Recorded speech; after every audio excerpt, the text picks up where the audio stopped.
Salom do'stlar. Sizlar bilan Voydod TV kanali. Suv biz uchun eng oddiy, ammo kerakli resurslardan biridir. Shu vaqtga qadar suvning o'zining yechilmagan jumboqlariga ega. Olimlar suv haqida izlanishlarni olib borib, u haqida turli xil faktlarni ma'lum qildilar.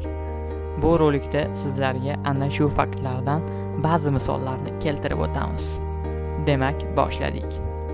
Birinchi fakt. Yer sharining 4dan 3 qismini suv tashkil qiladi. Ikkinchi fakt. Suvsiz inson 2-3 kun yashay oladi xolos. Uchinchi fakt. Agar inson tanasi tarkibidagi suvning 10% yo'qotsa, u o'limga olib kelishi mumkin.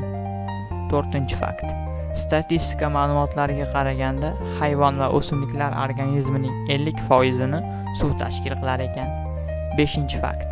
Inson organizmini esa 65-70% suvdan iborat. Oltinchi fakt. Agar yer sharidagi barcha muzliklar erisa, suv 64 metr balandlikkacha ko'tarilar ekan. Bu degani taxminan 20 qavatlik binoni suv bosadi. 7-chi fakt. Dengiz suvi -1.91 gradusda ham muzlaydi. 8-chi fakt. Inson 1 yil davomida 60 tonna suvni taomlanish jarayonida sarf qilar ekan. 9-chi fakt. Suv ba'zi bir holatlarda plus temperaturada ham muzlar ekan. 10-chi fakt.